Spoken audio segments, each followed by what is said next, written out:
Good afternoon. My name is Lisandra Ortega, and today my presentation will have to do with smoking cessation. The target for this behavioral plan is me. I started smoking at the age of 17. It started as being peer pressured by friends until it became a full addiction. I have made many attempts at quitting myself without entering formal therapy. There have been many studies over the years that have resulted in the negative effects of smoking, such as the fact that the smoking is detrimental to the human body. It increases individual chances of cancer, diabetes, lung diseases, stroke, and heart diseases. Smoking also results in vision problems, fertility issues, pregnancy complications, and one has poor oral hygiene. Chemicals in cigarette smoke can cause cancer. Smoking is also dangerous because the second-hand smoker is exposed to numerous chemicals from the smoke. Quitting is extremely difficult. Most smokers are always willing to reduce or quit smoking. However, in most instances, they don't have a good plan or guideline for smoking cessation. Thus, smoking cessation is a problem because most attempts to stop smoking are often futile, mainly due to withdrawal symptoms. Individuals may encounter social disapproval, such as peers don't like the smell of cigarettes, or peers become upset when you leave a social area to smoke. Smoking is an expensive habit that may cause a financial strain. Taking ethical considerations into account is important when making the decision to quit. Smoking can be perceived as a pandemic that society can prevent completely. Smoking not only affects the health of the community adversely, but also their economic well-being. One ethical issue in smoking cessation is autonomy. This decision should be made by the smoker and no one else. Although others can advise about the dangers of smoking and why it is essential to resist the tendency, it is not ethical to force someone to quit smoking. When we are guided to stop smoking, it is important to act out of beneficence, where they don't have any special interest, but instead act in the patient's best interest. We must be oriented towards the plan that we are going to follow, and this plan shouldn't cause any harm to the smoker. The smoker should be aware of the withdrawal symptoms that they may feel, such as anger, headaches, depression, anxiety, insomnia, to name a few. These symptoms can be difficult to deal with. The constant headaches cause anger. Depriving yourself of the nicotine can cause depression and make you moody. More than once, I answered my husband's attitude because I was dealing with headache or depression or some other symptom. It is recommended reducing smoking in intervals instead of trying to quit all at once. Doing so in steps gives my body time to adapt to the changes and reduces the severity of the symptoms. The treatment package prescribed will consist of the least intrusive and most effective evidence-based intervention and procedures. The person quitting is an active participant in the treatment plan. Therefore, they should give input and approve the interventions being recommended. In order to obtain the best possible outcome, the interventions will have to be a team effort. The people surrounding the client should be aware and informed so they may assist the client in their journey. Some preventative strategies include the use of nicotine gum. The gum is an over-the-counter tool that helps control the withdrawal symptoms of smoking cessation. The nicotine patch. Nicotine is released from the patch and absorbed by the body to reduce withdrawal symptoms. And nicotine lozenges. This is a mint-like substance that is used to reduce withdrawal symptoms. Other preventive strategies that may be used include trying to avoid other smokers, even if they are friends. Them smoking may trigger your desire to smoke. Try to only keep the number of cigarettes you have allowed yourself to smoke that day. If you don't have easy access more, you won't be inclined to smoke. Hide the other cigarettes. Make it hard so you will be less inclined to go searching for them. The gym may be a great stress relief and a good replacement for smoking. Continuing the preventive strategies, we can reduce the stress, which is what causes the need to smoke in the first place.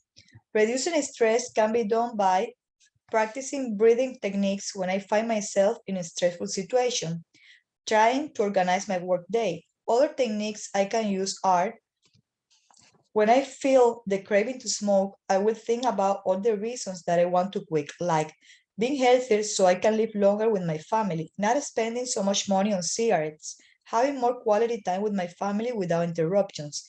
Eating healthy can help me feel better, which in turn may reduce my desire to smoke. Finding something to do with my hands instead of holding a cigarette can also help, something like a stress ball or fidget spinner to keep my hands busy. Lund also observed the association between the number of quitting attempts and the use of a cessation app is supported by others.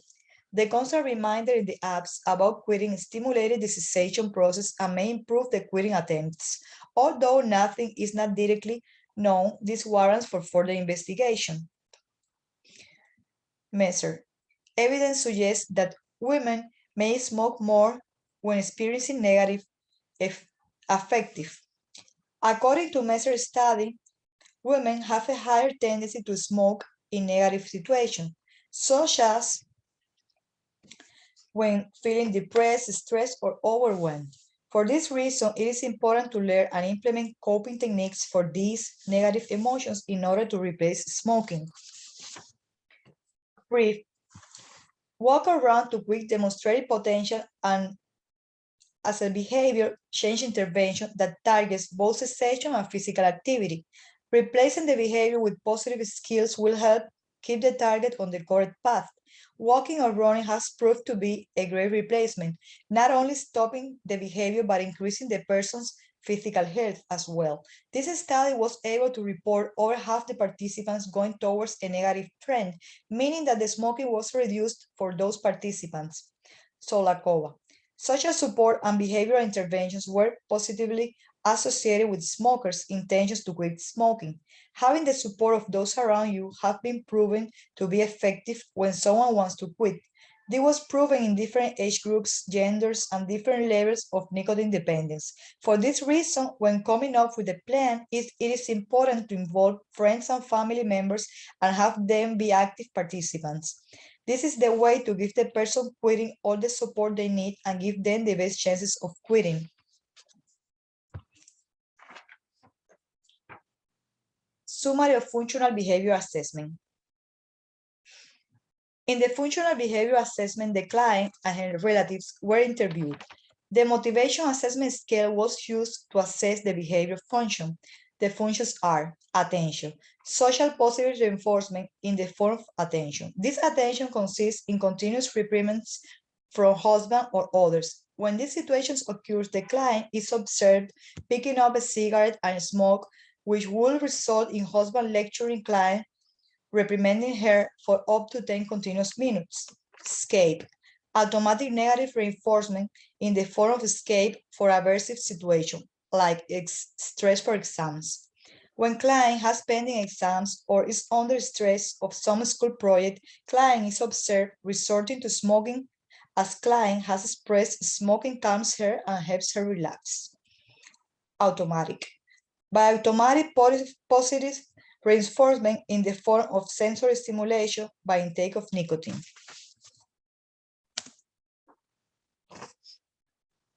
The short-term objectives in this case are as follows. STO1, I will reduce my smoking by 30 cigarettes per day over the course of 8 days.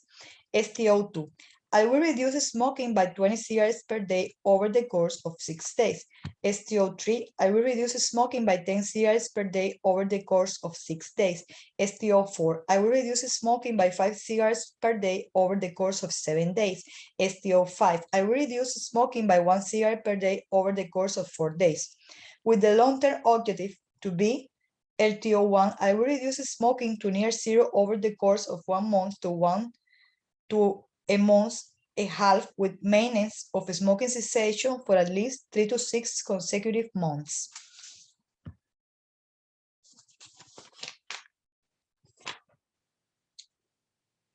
The interventions for my treatment package are self-monitoring. Target will observe her behavior and record the occurrence of non-occurrence of the target behavior. Habit reversal. Target will be taught to self-monitor her unwanted habits and interrupt the behavior change as early as possible. Reinforcement on a full session DRL. A schedule is delivered when responding during an entire instructional or treatment session is equal to or below a criterion limit. Limit on desired behavior to restricted area conditions. The target will limit the undesired activities to the backyard alone.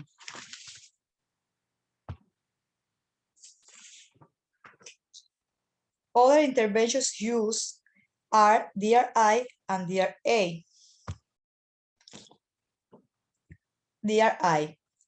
Interventions that will be used for this plan will be reinforcement of incompatible behavior. When I find myself craving a cigarette, I will do, instead of smoking, I will go brush my teeth. I will carry a portable toothbrush and toothpaste in my bag.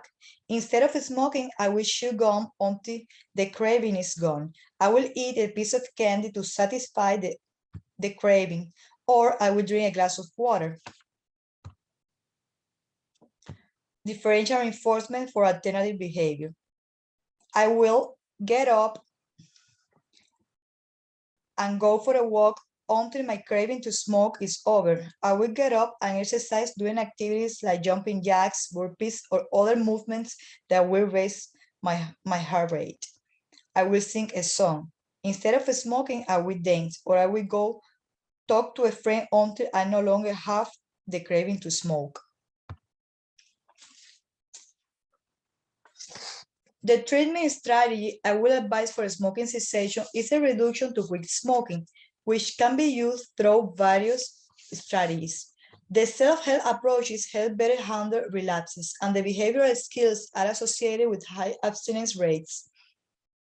The behavioral skills like reducing smoking gradually is an effective strategy for smoke cessation. Gradual reduction of smoking instead of all at once.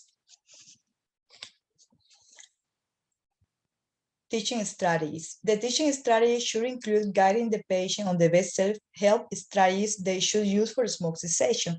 A smoker should first write down the reasons they want to quit smoking, then plan how they can reduce the behavior. Smokers should also get counseling services and tell their friends and family about the decision to quit smoking. Lastly, they should avoid any triggers which make them smoke and learn how to manage their stress accordingly. The data will be collected by counting the frequency of smoking. We will also be collecting data on the frequency of time when I, instead of smoke, implement one of the interventions. Baseline drops from 40 cigarettes a day average throughout 35 to 31 days of intervention to gradually from 30, 20, 10, 5 to 1 cigarette a day to subsequently bring it to 0. The target began the first 4 days collecting the baseline to the behavior. In the following 8 days, the target was able to maintain an average just below the 30 average. In the 6 days following, the target was able to maintain under a 20 cigarette average. Days 19 to 24, the target was just over the 10 cigarette average. Days 25 to 31, the target was able to maintain an average just above the 5 cigarettes. In the final 4 days, the target was unable to reach the 0 cigarettes a day average, but decreased the behavior to 1 cigarette a day average. As you can see, not all the STOs were hit perfectly, but there is a negative trend to smoking until we have finally reduced the habit to almost 0. At the conclusion of this behavioral plan, I was able to go through the program and implement the interventions that were discussed in such a manner as to obtain a positive outcome. I believe that going through this program and quitting in intervals has been the right approach. It has not been easy, but it is more manageable to think about quitting a few cigarettes at a time instead of just quitting all at once. Thank you very much for your time.